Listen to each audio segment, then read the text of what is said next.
Number છે એનું નામ છે રુશેદ અલ હિજરી. રુશેદ અલ હિજરી બરાબર. કોલેજમાં સાહેબી હતા અને મિત્રો હતા. જ્યારે કિશોર તમ્માન આ બધા અને ગુફાની અંદર હતા. તો હઝરત અલી આમને એક ઇલ્મ શીખવાડ્યું જેને કહેવાય ઇલ્મે બનાયા હોય ઇલ્મે બનાયા. એટલે કે એવું ઇલ્મ હતું કે એમને ઇલ્મથી એ જાણી શકતા હતા કે ભવિષ્યમાં કેવી મુશ્કેલીઓ આવવાવાળી છે અને કોની મોત આવવાવાળી છે. તો આ એક પ્રકારનું ઇલ્મ છે. એ ઇલ્મ એમને આવડતું હતું.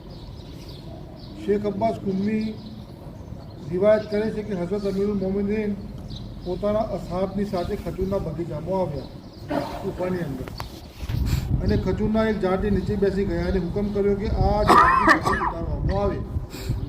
પછી આપ અલૈહિસ્સલામે તે ખજૂર પોતાના અસહાબોની સાથે ખાધી. ત્યાર પછી રુશેદુલ હિજરીએ અરજ કરી, હે અમીરુલ મોમિનીન, આ ખજૂર કેવી સરસ છે. આપ અલૈહિસ્સલામે ફરમાવ્યું કે હે રુશેદ, તને આ ઝાડના લાકડા ઉપર સુધી ચઢાવવામાં આવશે. આ પ્રસંગ પછી રુશેદ હંમેશા આ ઝાડની પાસે આવતા હતા અને તેને પાણી પાતા હતા. એક દિવસ તેની પાસે આવ્યા તો જોયું કે તેને કાપી નાખવામાં આવ્યું છે. તો મનમાં કહેવા લાગ્યા કે મારું મોત નજીક આવી ગયું છે. કેટલાક દિવસો પછી ઇબ્ને ઝિયાદ કોઈને મોકલીને તેમને બોલાવ્યા. રસ્તામાં રુશેદે જોયું કે તે ઝાડના 2 ટુકડા કરી દેવામાં આવ્યા છે. ફરીવાર તેમને બોલાવ્યા અને કહેવા લાગ્યા કે તમારા ઇમામની જુગથી વાતોમાંથી 6 વાતો બયાન કરો. એટલે કે હઝરત અલી વિશે 6 ખોટી વાતો બયાન કરવા કે જે તમારે સાંભળી હોય. તો આપણે ઇસ્લામે એટલે પછી એમને તો જવાબ આપણે ઇસ્લામે મને બતાવ્યું છે કે હું મારા હાથ પગ અને જીભ મારા હાથ પગ અને જીભ કાપી નાખીશ.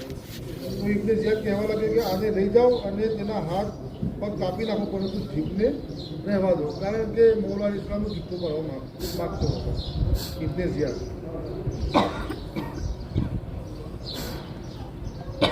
એણે એવું કહ્યું કે હાથ પગ કાપી નાખો પણ જીભ ના કાપો, એટલે એમના ઇમામ આપોઆપ જુઠ્ઠા સાબિત થઈ જશે. જ્યારે તેમના હાથ પગ કાપી નાખવામાં આવ્યા અને તેમને ઘેર પહોંચાડી દેવામાં આવ્યા તો ઇબ્ને ઝિયાદ લઈને એવી ખબર મળી કે તેઓ લોકોને હઝરત અલી સાહેબના ફઝાઇલ અને એમના વિશેની જે બધી વાતો છે કરે છે. તો ઇબ્ને ઝિયાદ ફરીથી પૂછવામાં આવ્યું કે એમની જબાન કાપી નાખો. તો એમની જબાન કાપી નાખવામાં આવી અને જે ઝાડ કાપેલું હતું ખજૂરીનું એ ઝાડ ઉપર એમનું ફાંસી આપી દેવામાં આવી. તો મૌલાએ જે ભવિષ્યવાણી કરી એ સાચી સાચી છે. એવી જ રીતે આપણે પણ શહીદ આવે.